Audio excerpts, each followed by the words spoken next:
Mbak Waldani boleh hubungin teman-teman yang lain ya. Maaf atas keterlambatannya. Iya, Pak.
Mbak, ini teman-teman ada kelas lagi nggak ya di jam 10?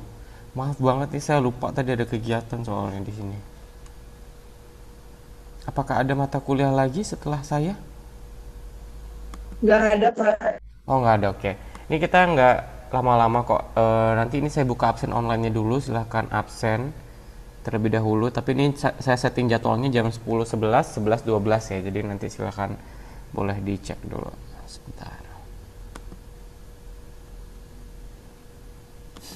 Yang belum presentasi mohon bersiap-siap ya. Silahkan siapa yang mau duluan, kira-kira boleh langsung aja dimulai. Saya harap, Pak. Boleh, silahkan Mbak. Baik, Pak. Oke. Ini saya belum bisa open kamera ya karena saya lagi ada di luar ruangan. Jadi silahkan presentasi aja. Insya Allah saya tetap menyimak. Kalau Mbak Siara sudah mulai, silahkan boleh langsung mulai ya. Saya mau klik absen dulu.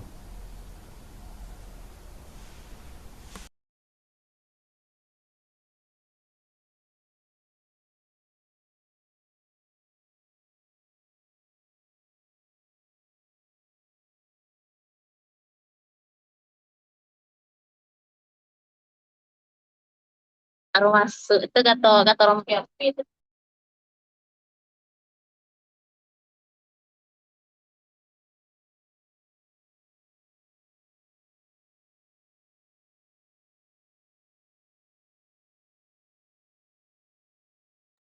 Assalamualaikum warahmatullahi wabarakatuh. Di sini saya akan presentasikan jeruk nipis obat batuk alami yang akan didapat di dapur kita.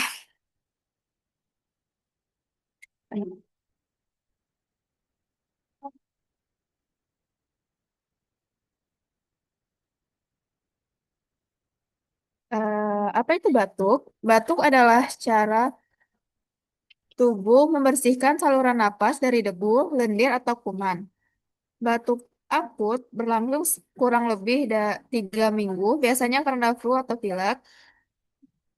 Eh, batuk subak, batuk subakut 3 sampai 8 minggu pasca infeksi.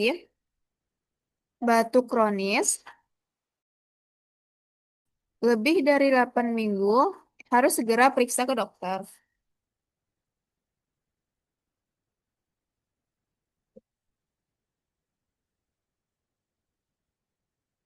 Mengapa jeruk nipis? Yang pertama, vitamin C tinggi, memperkuat daya tahan tubuh agar lebih cepat sembuh dari batuk. Yang kedua, antimikroba, limonene menghambatkan bakteri dan virus penyebab infeksi saluran napas.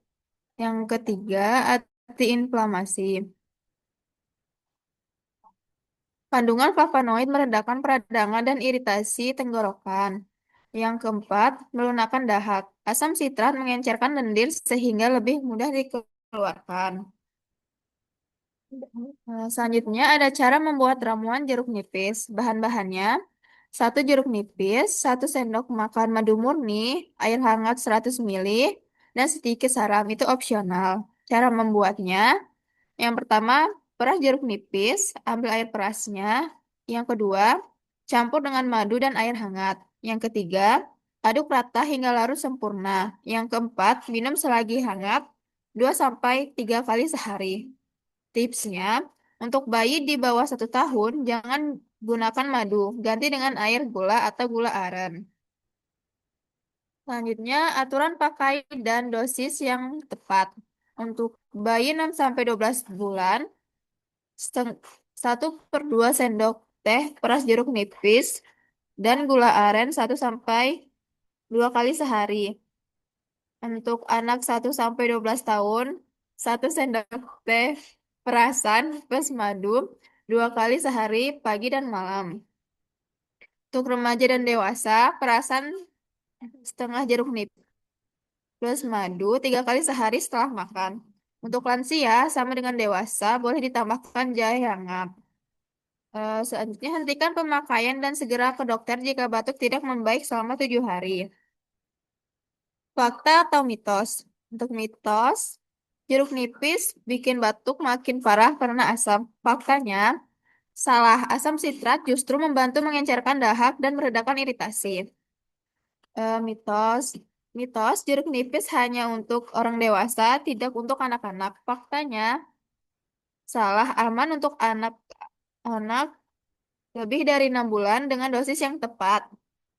Yang ketiga, mitos minum jeruk nipis saja sudah cukup untuk sembuhkan semua batuk. Faktanya, batuk berdahak tebal, demam tinggi, atau sesak napas tetap harus ke dokter. Kapan harus ke dokter? Jeruk nipis cocok untuk batuk ringan. Segera periksa ke dokter atau puskesmas jika ada tanda-tanda berikut. Demam tinggi lebih dari 38,5 derajat, batuk disertai darah, lemas berlebihan, tidak mau makan, sesak napas atau napas berbunyi, batuk lebih dari 2 minggu tidak membaik, baik, kurang dari 3 bulan yang batuk. Tips cegah batuk sejak dini. Yang pertama, cuci tangan. Cuci tangan pakai sabun sebelum makan dan setelah dari toilet. Yang kedua, olahraga rutin. Minimal 30 menit per hari untuk meningkatkan imunitas tubuh. Yang ketiga, pakai masker. Pakai masker saat sakit atau saat berada di kerumunan. Yang keempat, makan bergizi, perbanyak sayur, buah, dan protein untuk daya tahan tubuh. Yang keempat, minum air cukup, minimal 8 gelas per hari untuk menjaga kelembapan saluran napas. Yang kelima, jaga sirkulasi udara. Buka jendela agar udara segera masuk ke dalam rumah. Untuk kesimpulannya, jeruk nipis merupakan obat alami yang dapat membantu meredakan batuk karena mengandung vitamin C, flavonoid, limonene, dan asam sitrat yang berperan dalam meningkatkan daya tahan tubuh, mengurangi peradangan, serta mengencerkan dahak. Penelitian ini menunjukkan bahwa campuran jeruk nipis dan madu dapat menurunkan frekuensi batuk hingga 68% dalam 3 hari tanpa efek samping. Meskipun demikian, jeruk nipis hanya digunakan sebagai terapi pendukung untuk batuk ringan dan tidak menggantikan pemeriksaan medis apabila gejala memburuk atau berlangsung lama. Terima kasih.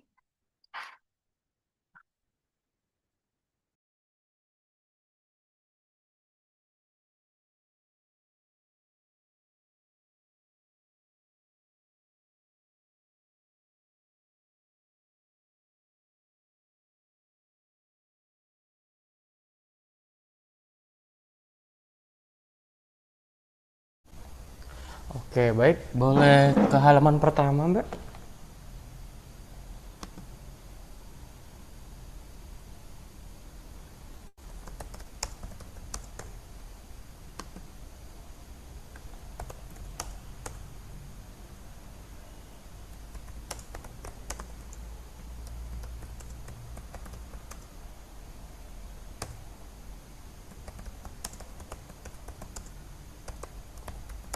Halo?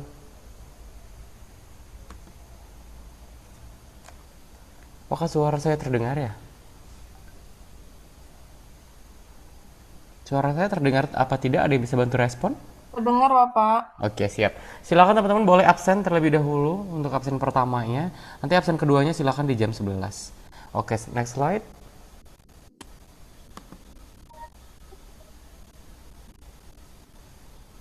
Lagi berikutnya.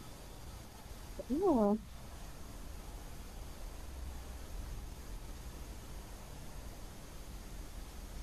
Lagi.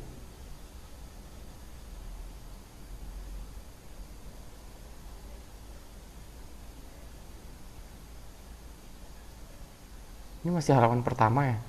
Next slide.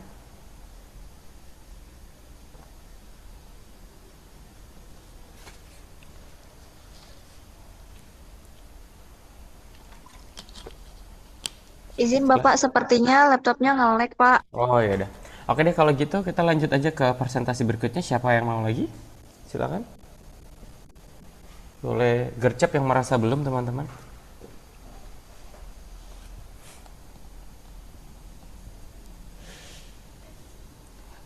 Ketua kelas siapa? Mbak siapa? Ketua kelasnya Mbak siapa? Saya lupa deh. Sudah absen belum ya ini? Bapak, maaf, sinyalnya lagi error dari semalam, Pak. Oh, oke, soalnya nih Mbak Arin belum upload nih. Yang error sepadanya atau internet punya Mbak Arin? Sinyalnya, Pak, dari semalam error terus, nggak tahu kenapa, Pak. Oke, oke, nanti kasih tahu ke ini ya, ke Bu siapa? Ibu April, Pak. Ya, boleh kasih tahu ke Bu April. Pokoknya kasih tahu ke orang Kaprodi ya. Bukti aja, screenshot aja kegiatan hari ini. Tapi absen online bisa nggak teman-teman? Sekada bisa, Pak. Oke. Oke, Mbak Arin boleh bantu dicatat ya yang hari ini sudah presentasi. Nanti kirim ke saya nama-nama yang sudah presentasi hari ini. Karena saya lagi di luar dan tidak bawa buku catatan, jadi mohon bantu dicatat aja nanti di WA ke saya Mbak Arin. Tadi ada baru Mbak Sarah. Oke, silahkan selanjutnya teman-teman karena pertemuan kita hanya tinggal satu lagi. Jadi kalau teman-teman belum presentasi ya nilainya nanti tidak ada. Jadi silahkan siapa berikutnya?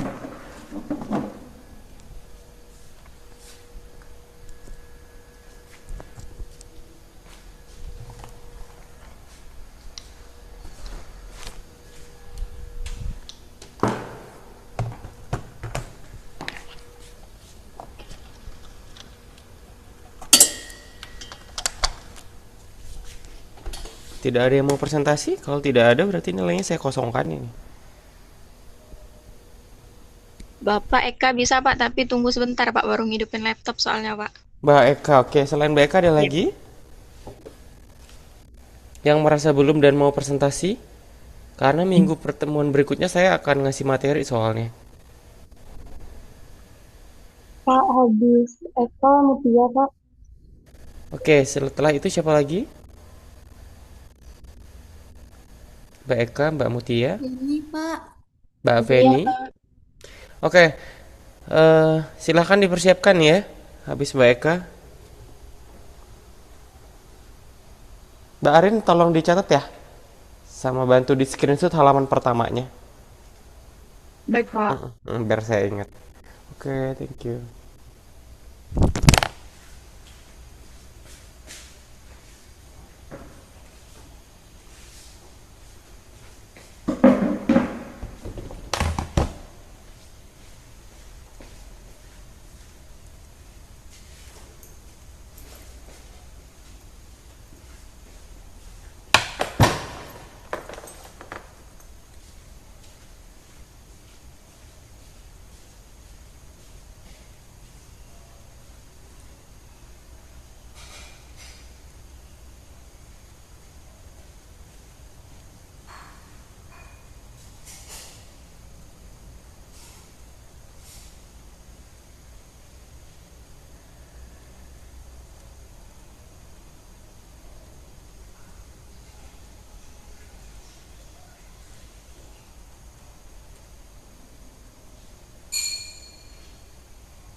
Eh, ini kalau ada kendala silakan berikutnya aja.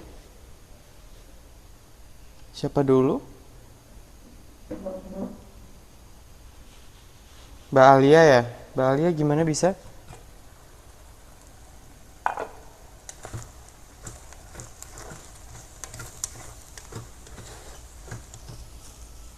Boleh Kak, Fitri Lutfi duluan ya, nggak, Pak? Kak? Boleh Fitri duluan silakan Mbak Fitri.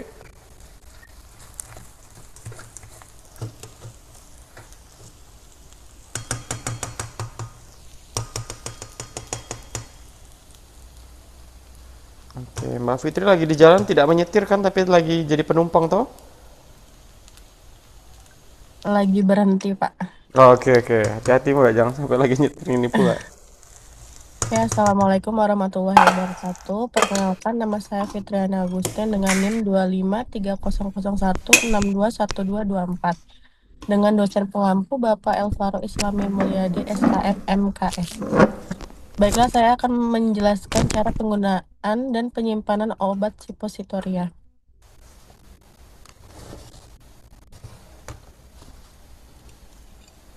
Suppositoria adalah sediaan padat yang digunakan melalui rektal, vagina, dan uretra. Pada umumnya, obat ini meleleh, melunak, atau larut pada suhu tubuh. Latar belakang masalah, penggunaan suppositoria masih sering menimbulkan kesalahan di masyarakat karena yang pertama, kurangnya pengetahuan tentang cara penggunaan yang benar. Yang kedua, penyimpanan obat yang tidak sesuai suhu.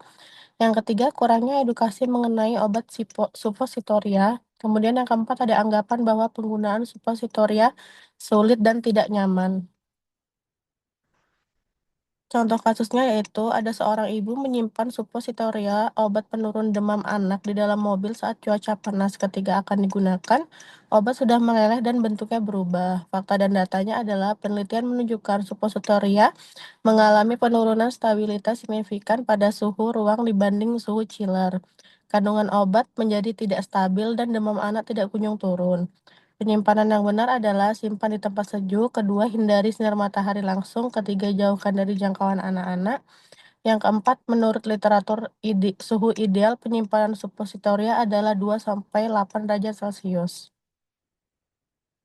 Kemudian fakta dan data penggunaan suppositoria ialah ada data penelitian dari RSUP Dr. D. Jamil Padang yaitu 60,47% pasien hanya memiliki pengetahuan cukup sebelum edukasi. Setelah diedukasi meningkat menjadi 90,70% dengan kategori baik. Faktanya, edukasi farmasi terbukti meningkatkan pemahaman pasien secara signifikan. Cara penggunaan suppositoria. Langkah pertama yaitu mencuci tangan terlebih dahulu.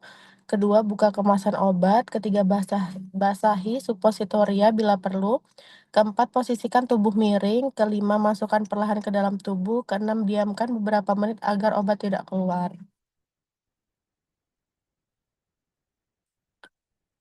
Dampak sosialnya yaitu dampak sosial kesalahan penggunaan dan penyimpanannya. Yang pertama, dampak kesehatan yaitu pengobatan menjadi tidak efektif, meningkatkan risiko komplikasi. Yang kedua, ada dampak ekonomi yaitu pemborosan biaya pengobatan. Yang ketiga, ada dampak psikologis yaitu menurunkan kepercayaan masyarakat terhadap obat, menimbulkan rasa takut saat menggunakan suppositoria. Yang keempat, ada dampak pendidikan yaitu rendahnya literasi kesehatan masyarakat. Kemudian ada kurangnya pemahaman tentang penggunaan obat yang benar.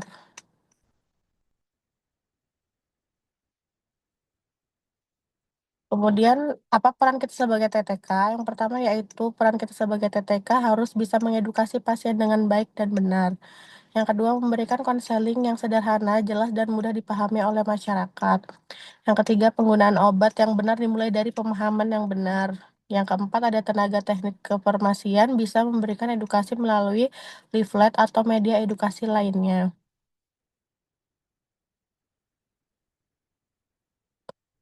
Kesimpulannya adalah, banyak pasien yang belum memahami penggunaan dan penyimpanan obat suppositoria, kesalahan penggunaan dan penyimpanan obat bisa menurunkan efektivitas terapi, maka peran tenaga farmasi sangat dibutuhkan oleh masyarakat untuk meningkatkan pemahaman pasien. Baiklah, sekian dari saya. Wassalamualaikum warahmatullahi wabarakatuh. Waalaikumsalam warahmatullahi wabarakatuh. Baik, berikutnya silakan. Tadi siapa ya? Mbak Mutia ya? Atau siapa? Oh ya, Mbak Mutia. Iya, Silakan Mbak Pak. Mutia.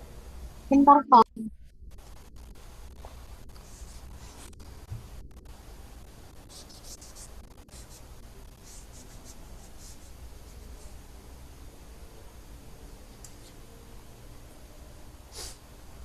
Assalamualaikum warahmatullahi wabarakatuh. Waalaikumsalam warahmatullahi wabarakatuh. Bapak, sebelumnya mohon maaf kalau di sini suara saya putus-putus ya, Pak. Soalnya di sini sinyalnya hilang timbul, Pak. Oke, oke, siap, siap. Sebelumnya perkenalkan,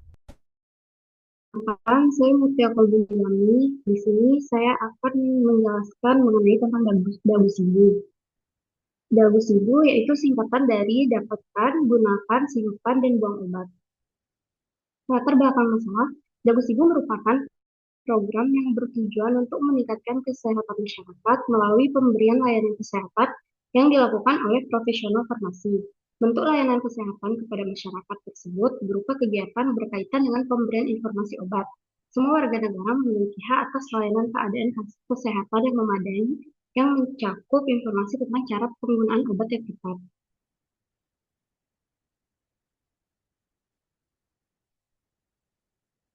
Permasalahan penggunaan obat di masyarakat masih sering terjadi karena kurangnya pemahaman tentang cara mendapatkan obat, menggunakan obat, menyimpan obat, dan membuang obat dengan benar. Banyak masyarakat yang membeli obat tanpa resep, menggunakan obat tidak sesuai aturan pakainya, dan menyimpan obat tanpa memperhatikan kondisi penyimpanannya, serta membuang obat sembarangan yang dapat menimbulkan risiko bagi kesehatan dan lingkungan. Oleh karena itu, pentingnya ada edukasi mengenai tentang dabu sibu sebagai upaya peningkatan pengetahuan dan kesadaran masyarakat dalam penggunaan obat yang aman, tepat, dan rasional.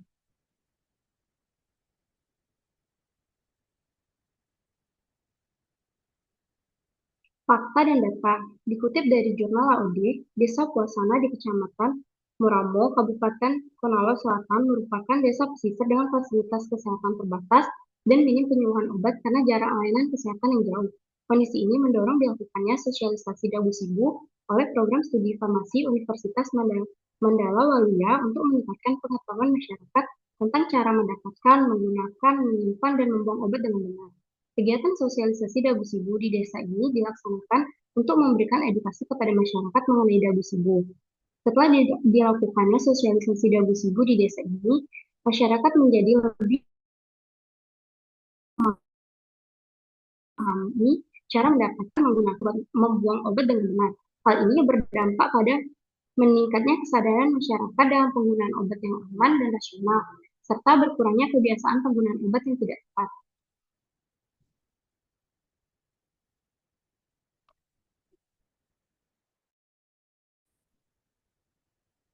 Penelitian oleh Resa juga melakukan edukasi terhadap masyarakat Desa Tambak Sari, Kabupaten Cilacap.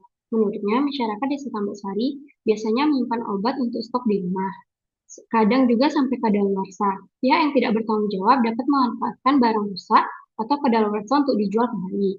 Hal ini dapat merusak lingkungan karena zat kimia obat dibuang bersama limbah.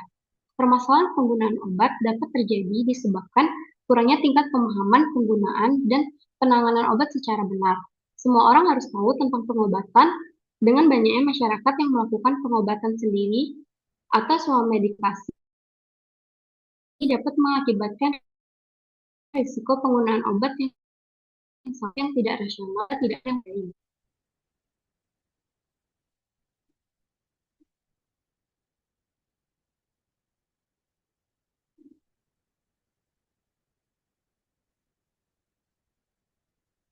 Setelah dilakukannya edukasi di Desa Tambak Sari, masyarakat menjadi lebih memahami pentingnya penggunaan obat yang benar sesuai konsep dabu sibu. Kesadaran masyarakat meningkat dalam tidak lagi menyimpan obat hingga kadaluarsa dan lebih bijak dalam menggunakan obat, serta sudah memperhatikan cara penyimpanan dan pembuangan obat yang aman. Hal ini juga berdampak pada berkurangnya risiko penggunaan obat yang tidak rasional, serta mencegah potensi penyalahgunaan dan pencemaran lingkungan akibat pembuangan obat yang tidak tepat.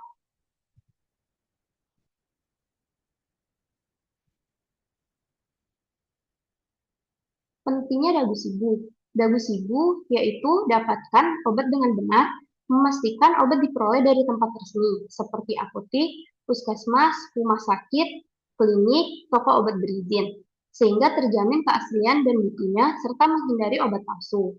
Yang kedua yaitu gunakan obat dengan benar, memastikan obat digunakan sesuai dosis, aturan pakai, dan waktu yang tepat, terutama antibiotik, yaitu misalnya 2 kali sehari, berarti setiap 12 jam sekali.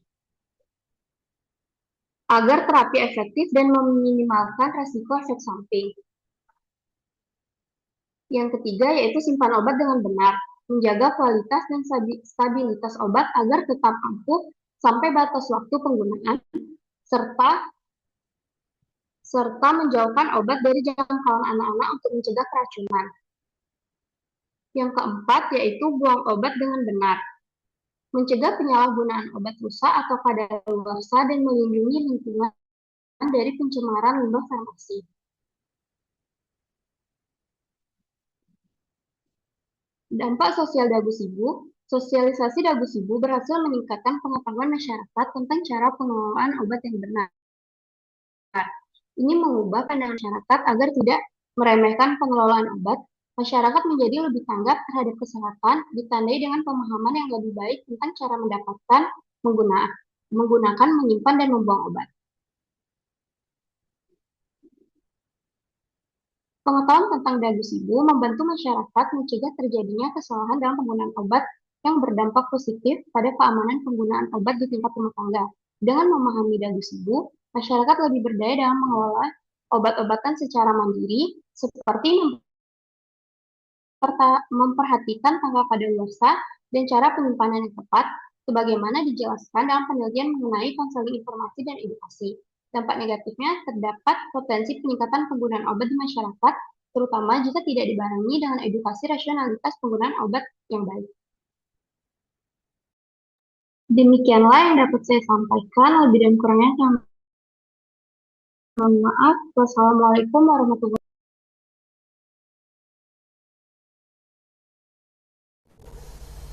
Oke, wassalamualaikum warahmatullahi wabarakatuh. Oke, berikutnya siapa? Alia, Pak. Mbak Alia. Oke, silakan Mbak Alia. Baik, Assalamualaikum warahmatullahi wabarakatuh.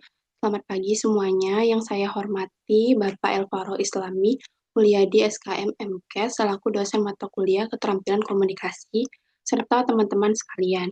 Sebelumnya, perkenalkan saya Aliudisha Fitri dengan NIM 25316212110. Pada kesempatan kali ini, saya akan mempresentasikan mengenai edukasi penggunaan obat cacing sebagai upaya pencegahan infeksi cacing pada anak.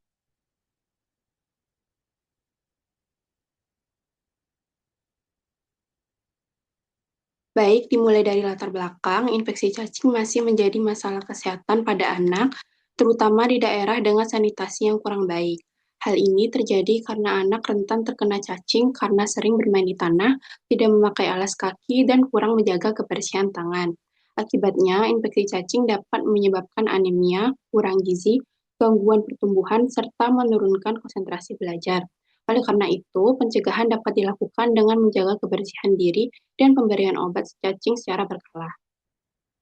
Namun, pada kenyataannya masih banyak masyarakat, khususnya orang tua, yang belum memahami pentingnya penggunaan obat cacing sebagai pencegahan. Dari prevalensi data, prevalensi infeksi cacing di Indonesia masih tergolong tinggi, berada pada kisaran 45-65%, khususnya di wilayah dengan sanitasi yang kurang memadai. Selain itu, hasil survei dari berbagai provinsi didapatkan 30-90% usia anak sekolah rentang umur 6-12 tahun mengalami infeksi cacing. Infeksi cacing. Infeksi kecacingan adalah masuknya bibit penyakit yang disebabkan oleh mikroorganisme atau cacing dalam tubuh manusia dan berkembang biak sehingga menimbulkan penyakit. Infeksi kecacingan dinyatakan positif apabila ditemukan telur cacing minimal satu jenis cacing dalam spesimen yang diperiksa. Proses infeksi terjadi ketika telur infektif atau telur berisi larva yang belum menetas tertelan bersama air maupun makanan yang tercemar. Telur akan menetas di duodenum, menembus mukosa dan submukosa, kemudian masuk ke dalam limfe. Untuk cacing yang tahan terhadap asam lambung akan masuk ke usus halus. Nah, secara umum, cacing yang menginfeksi manusia akan hidup dan berkembang biak di dalam usus. Adapun jenis cacing yang menyebabkan infeksi pada manusia. Yang pertama ada Ascaris lumbricoides atau cacing gelang, ada Trichuris trichiora atau cacing cambuk, dan ada Necator americanus cacing tambang. Lanjut, ini berikut dampak buruk infeksi cacing pada anak. Ada kurang gizi dan penurunan daya tahan tubuh, lesu, penurunan konsentrasi, serta hambatan dalam proses belajar. Nah, selain itu ada beberapa gejala yang dapat terlihat pada anak yang mengalami cacingan, yaitu ada batuk, muntah, berat badan menurun, perut kembung, susah makan, atau nafsu makan yang menurun. Selanjutnya, siklus cacingan pada anak dapat dilihat dari gambar berikut. Nah, pada tahap pertama, cacing dewasa hidup di dalam usus manusia dan menghasilkan telur. Kemudian, telur cacing keluar bersama feses dan dapat mencemari tanah atau lingkungan sekitar. Setelah itu, di lingkungan yang sesuai, telur berkembang menjadi embrio atau telur yang bersifat infektif. Selanjutnya, manusia tertular ketika telur tersebut masuk ke dalam tubuh, misalnya melalui makanan, minuman, atau tangan yang tercemar. Yang kelima, setelah masuk ke usus, telur menetas menjadi larva. Berikutnya, larva masuk ke aliran darah atau sirkulasi, kemudian bermigrasi menuju paru-paru. Yang terakhir, larva naik ke faring atau tenggorokan, kemudian tertelan kembali sehingga masuk ke saluran pencernaan. Nah, di usus, larva tumbuh menjadi cacing dewasa dan menghasilkan telur kembali, sehingga siklusnya terus berulang. Selanjutnya, faktor penyebab infeksi cacing. Nah, secara umum, faktor yang mempengaruhi kejadian cacingan yaitu ada faktor sanitasi lingkungan dan faktor manusia.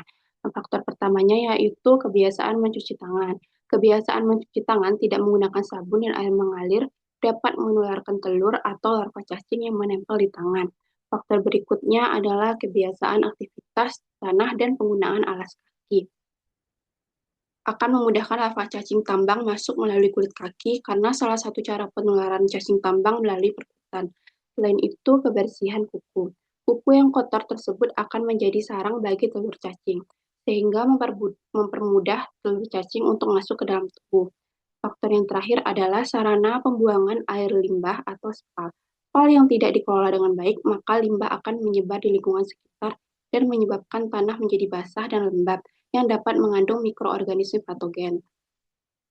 Selanjutnya, pengobatan sebagai upaya pencegahan, pemerintah juga melaksanakan pemberian obat secara massal pada kelompok rentan untuk menghentikan penyebaran telur cacing dari penderita ke lingkungan sekitarnya. Selain itu, anak dianjurkan rutin meminum obat cacing setiap 6 bulan sekali.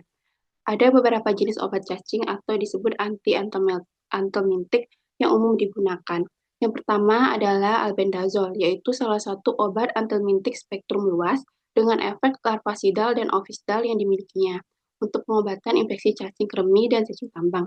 Selanjutnya ada mebendazole yang bekerja dengan menghambat sintesis mikrotubuli pada telur cacing tambang, telur ascaris, dan telur trichuris. Selain itu, terdapat piperazine yang umumnya digunakan sebagai alternatif untuk mengatasi askariasis atau infeksi cacing gelang.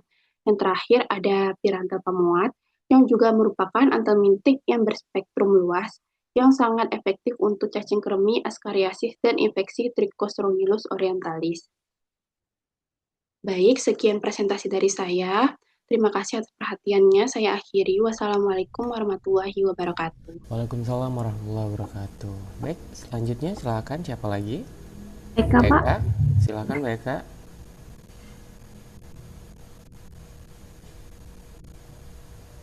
Setelah Mbak Eka ya baru Mbak Evi ya. Bisa share screen Mbak Eka? Oke, silakan.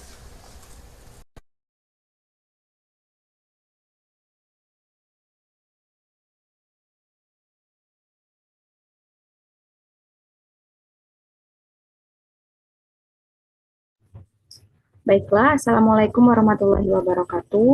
Perkenalkan, nama saya Eka Oktaviani. Di sini saya akan menyampaikan materi tentang cara penyimpanan obat sirup dengan baik.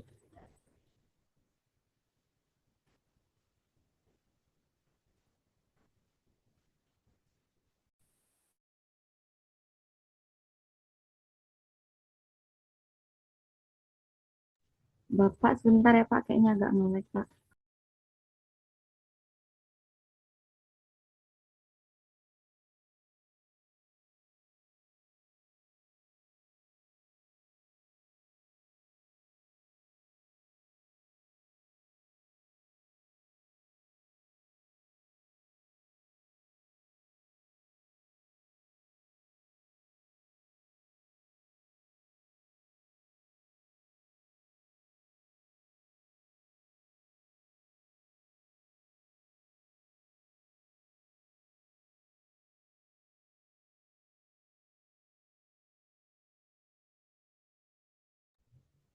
Baiklah, akan saya lanjutkan. Dimulai dari latar belakang. Yang pertama, banyak masyarakat tidak membaca petunjuk suhu dan penyimpanan pada kemasan sirup, sehingga menyimpan obat secara asal-asalan. Ini menurut jurnal dari Desmarini et al. Pada tahun 2021. Yang kedua, banyak keluarga menyimpan sirup di kulkas tanpa indikasi, menganggap lebih dingin sama dengan lebih awet. Padahal, tidak semua sirup boleh disimpan di lemari es. Ini menurut Sari et al. Pada tahun 2021. Dan juga di lapangan, banyak orang menggunakan sisa sirup setelah sakit sembuh tanpa mengetahui batas waktu aman pemakaian setelah dibuka. Selanjutnya adalah fakta dan data. Yang pertama, kajian dari repositori Universitas Ngudi Waluyo menemukan bahwa meskipun 100% masyarakat mengaku memperhatikan tanggal kadaluarsa pada kemasan obat, 99% responden masih menyimpan obat kadaluarsa di rumahnya. Yang kedua, menurut Jurnal Farmasi Komunitas di Unair, terdapat 8,8% responden yang masih menyimpan obat di dalam kulkas. Yang terakhir, hasil riset kesehatan dasar tahun 2024 yang dikutip jurnal menyebutkan 86,1% rumah tangga di Indonesia masih menyimpan antibiotik dalam bentuk sirup tanpa resep dokter. Selanjutnya, apa itu sirup? Sirup adalah sediaan oral yang mengandung zat aktif terlarut dalam larutan gula atau pemanis lain. Tujuan penyimpanan yang baik adalah menjaga kestabilan obat, mencegah kontaminasi, mempertahankan efektivitas terapi, serta menjamin keamanan pasien. Tanda obat sirup rusak. Ciri-ciri kerusakan sirup, yang pertama perubahan warna, yang kedua perubahan tekstur, yang ketiga bau tidak sedap, yang keempat tutup botol mengembung, yang kelima pertumbuhan jamur, yang keenam melewati tanggal kadaluarsa. Jika ditemukan tanda-tanda tersebut, obat tidak boleh digunakan karena menurunkan efektivitas terapi dan membahayakan pasien. Prinsip penyimpanan.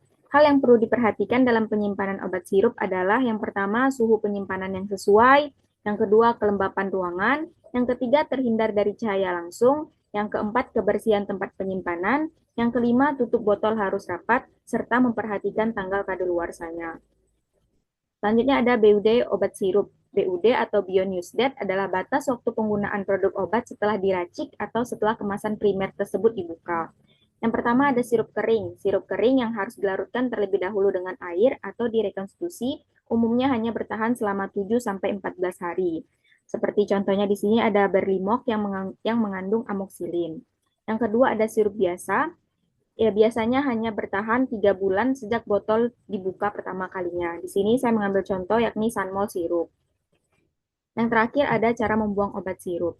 Di rumah tangga, obat harus dibuang dengan cara yang benar agar tidak merusak lingkungan dan tidak disalahgunakan oleh oknum yang tidak bertanggung jawab. Untuk obat sirup, yang pertama, buang label di kemasan botol obat. Yang kedua, campur obat sirup yang masih tersisa dengan air sampai encer, lalu buang air tersebut pada saluran pembuangan air. Yang ketiga, botol obat harus dihancurkan dan buang di tempat sampah. Kesimpulannya, penyimpanan obat sirup yang benar sangat penting untuk menjaga stabilitas, keamanan, dan efektivitas obat. Masih banyak masyarakat yang belum memahami cara penyimpanan obat sirup dengan baik, seperti menyimpan di kulkas tanpa petunjuk, menggunakan obat setelah dibuka terlalu lama, atau tetap memakai sirup yang sudah rusak. Penyimpanan harus memperhatikan suhu, cahaya, kelembapan, kebersihan, dan tanggal kadaluarsa. Selain itu, masyarakat juga perlu mengetahui tanda-tanda kerusakan sirup serta cara membuang obat sirup dengan benar agar tidak membahayakan kesehatan maupun lingkungan sekitarnya. Dengan edukasi yang tepat, penggunaan obat sirup dapat menjadi lebih aman, efektif, dan rasional. Baiklah, sekian yang dapat saya sampaikan. Mohon maaf jika terjadi salah kata dalam penyampaiannya. Saya akhiri. Wassalamualaikum warahmatullahi wabarakatuh. Waalaikumsalam warahmatullahi wabarakatuh. Baik, selanjutnya siapa lagi, Mbak? Mbak Feni, oke, silakan Mbak Feni. Ada berapa orang lagi yang belum ya, Mbak ya?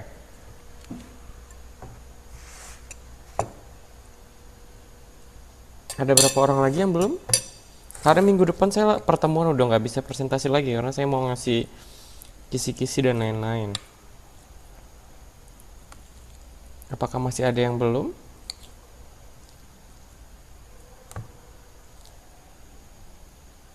Oke, kalau tidak merespon berarti saya anggap sudah ya. Oke, baiklah, silakan Mbak Feni.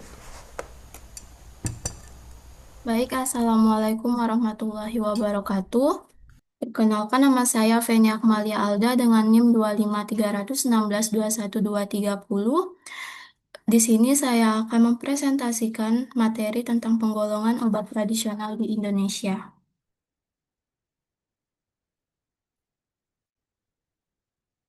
Latar belakang dari materi ini, obat tradisional telah digunakan masyarakat Indonesia sejak zaman dahulu. Penggunaan bahan alami dipercaya lebih aman dan memiliki efek samping lebih ringan. Banyak masyarakat belum memahami penggolongan obat tradisional yang benar. Kurangnya pengetahuan dapat menyebabkan penggunaan obat yang tidak tepat dan berbahaya bagi kesehatan. Fakta dan data. Indonesia memiliki ribuan tanaman obat yang dimanfaatkan sebagai bahan herbal. Bahan herbal Menurut Kementerian Kesehatan Republik Indonesia, Indonesia dikenal sebagai salah satu negara dengan keanekaragaman hayati terbesar yang banyak dimanfaatkan sebagai tanaman obat tradisional. Badan Pengawas Obat dan Makanan membagi obat tradisional menjadi 3 golongan, yaitu jamu, obat herbal terstandar atau OHT, dan fitofarmaka. Penggolongan dilakukan berdasarkan tingkat pembuktian keamanan dan khasiatnya. Apa itu obat tradisional? Obat tradisional adalah bahan atau ramuan bahan berupa tumbuhan, hewan, mineral, sediaan sarian atau galenik, atau campuran bahan tersebut yang digunakan secara turun-temurun untuk pengobatan, pencegahan penyakit, dan pemeliharaan kesehatan berdasarkan pengalaman. Penggolongan obat tradisional di Indonesia ada jamu, obat herbal terstandar, dan fitofarmaka. Jamu. Jamu adalah ramuan obat tradisional asli Indonesia yang berbahan dasar alami, seperti akar, daun, kulit kayu, dan buah-buahan yang diwariskan turun-temurun untuk mencegah kesehatan, meningkatkan kebugaran, dan mengobati berbagai penyakit.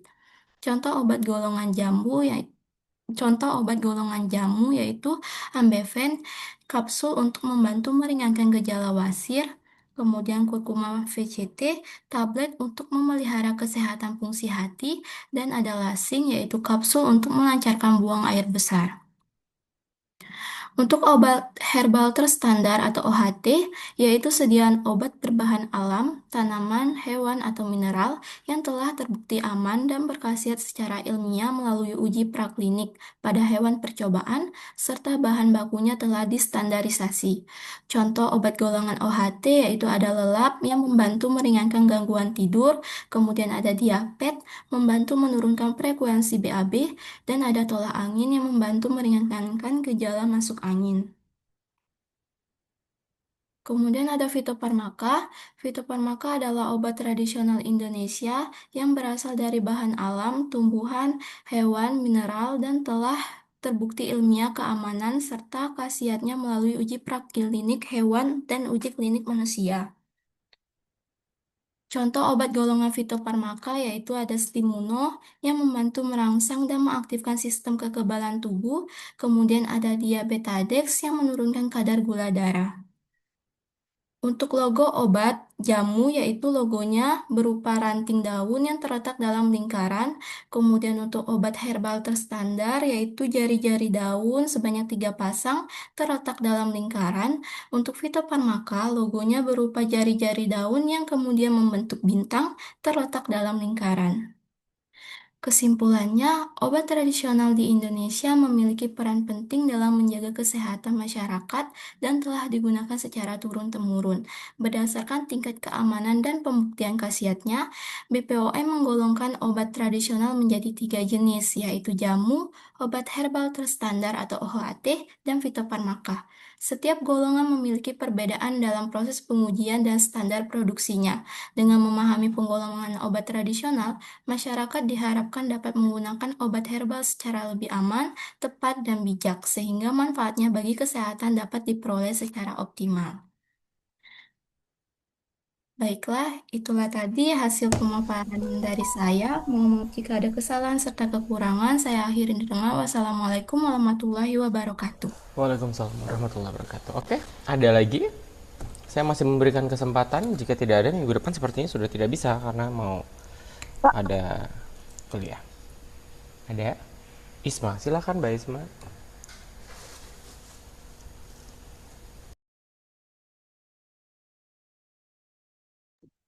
Assalamualaikum warahmatullahi wabarakatuh. Baiklah, sebelumnya perkenalkan nama saya Isma Natasha. Di sini saya akan mempresentasikan tanaman daun sembung sebagai antibakteri.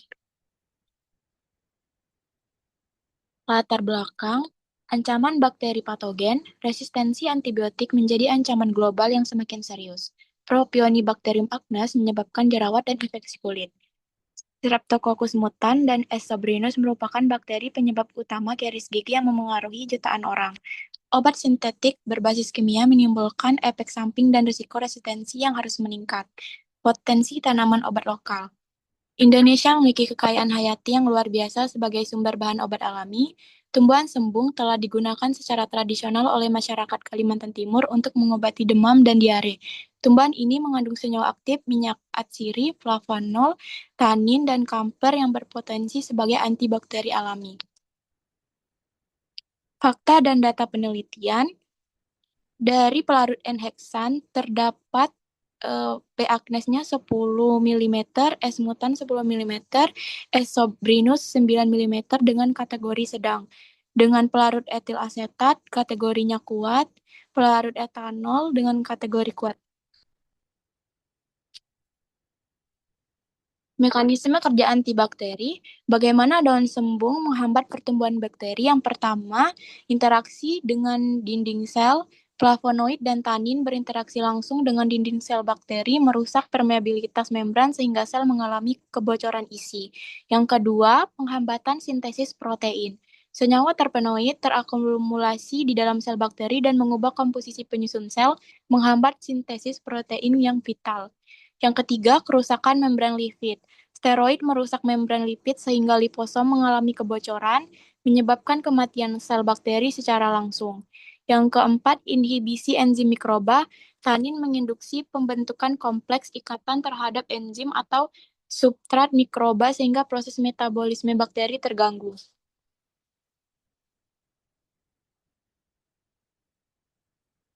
Pesan inti relevansi farmasi dan kesehatan, daun sembung terbukti secara ilmiah memiliki aktivitas antibakteri yang kuat. Ini membuka peluang nyata untuk dikembangkan menjadi produk farmasi berbasis herbal yang aman dan efektif. Untuk farmasi, kandidat bahan baku obat antibakteri alami sebagai alternatif terhadap antibiotik sintetik berpotensi dikembangkan menjadi setiaan topikal dan oral. Untuk industri, sebagai peluang pengembangan produk perawatan kulit anti jerawat, sebagai kandungan potensial untuk produk kesehatan gigi dan mulut, sebagai bahan alami ramah lingkungan yang berkelanjutan. Untuk masyarakat, sebagai validasi ilmiah atas pengobatan tradisional. Yang kedua, sebagai akses obat yang lebih terjangkau berbasis kearifan lokal, sebagai mendukung ketahanan kesehatan masyarakat berbasis alam. Dampak sosial dan implikasi, resistensi antibiotik ancaman nyata, WHO menyatakan resistensi antibiotik sebagai salah satu ancaman kesehatan global terbesar. Bakteri seperti P. agnes dan Streptococcus spp yang mulai kebal terhadap antibiotik konvensional membuat kebutuhan akan alternatif alami menjadi sangat mendesak. Kearifan lokal yang tervalidasi sains, penelitian ini membuktikan bahwa pengetahuan tradisional masyarakat Kalimantan Timur tentang daun sembung bukan sekadar mitos. Validasi ilmiah ini memperkuat posisi tanaman obat lokal sebagai aset kesehatan bangsa yang layak dilestarikan dan dikembangkan.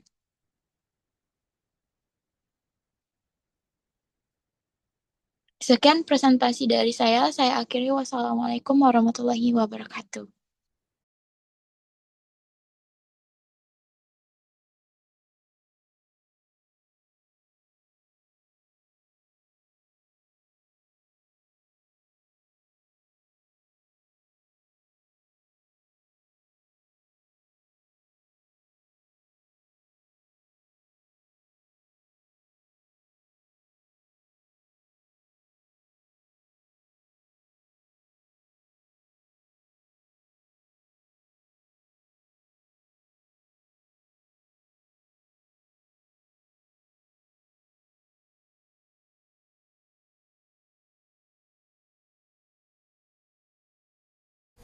Oke, sorry ya. Baik, selanjutnya ada lagi yang belum? Adakah tidak? Oke, present. Tadi belum, Pak. Oh, silakan, Mas Ilham.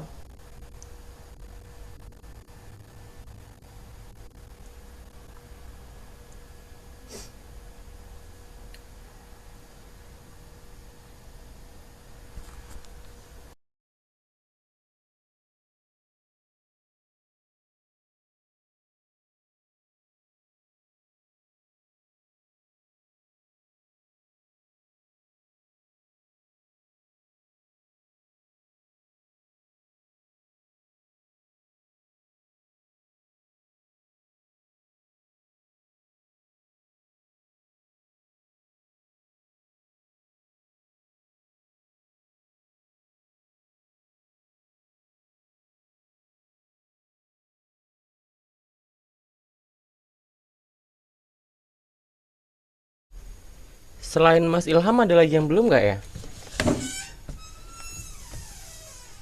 Apa tinggal Mas Ilham aja? Ada Raffi, Pak, tapi di dekat rumahnya lagi ada acara, jadi suaranya berisik banget. Oh ya sudah. Selain itu ada lagi? Kalau sisa satu minggu depan masih bisa, tapi kalau sisanya banyak saya nggak bisa. Oke, silakan Mas Ilham.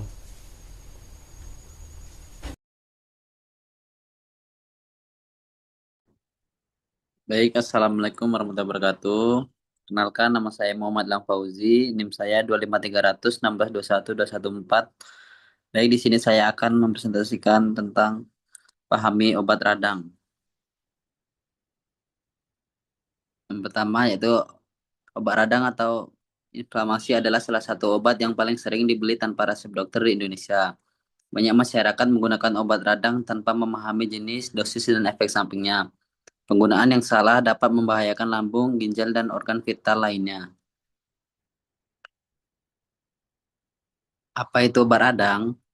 Obat obat antiinflamasi adalah obat yang digunakan untuk mengurangi peradangan atau inflamasi pada tubuh yang biasanya menyebabkan rasa nyeri, bengkak, kemerahan, dan panas. Terbagi menjadi dua, NSAID dan kortikosteroid. Yang NSAID contohnya ibuprofen, asam fenamat, naproxen, diclofenac.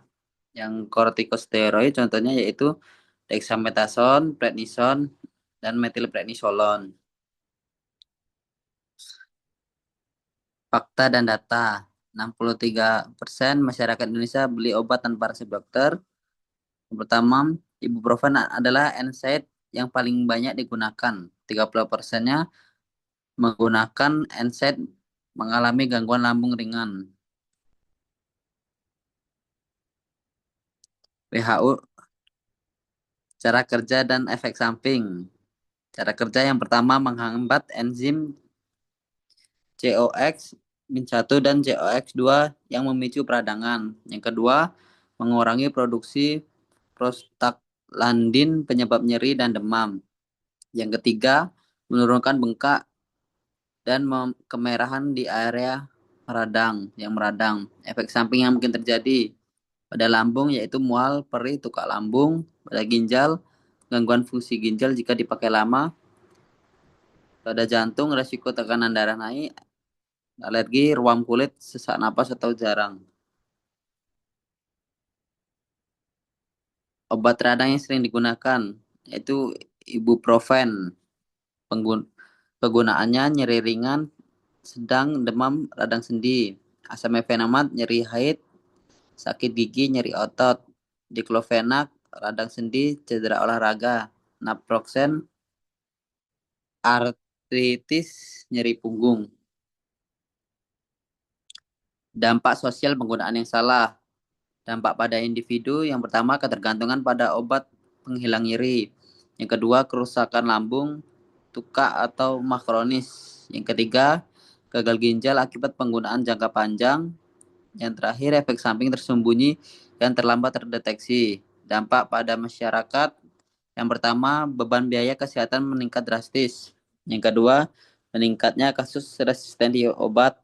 Yang ketiga kepercayaan diri berlebih, enggan ke dokter. Yang terakhir peredaran obat palsu atau kadaluarsa meningkat. Pesan inti, tahu cari aman menggunakan obat radang. Yang pertama, baca label dan aturan pakai sebelum minum obat apapun. Yang kedua, jangan melebihi dosis yang dianjurkan. Yang ketiga, konsultasikan dengan apotek atau dokter.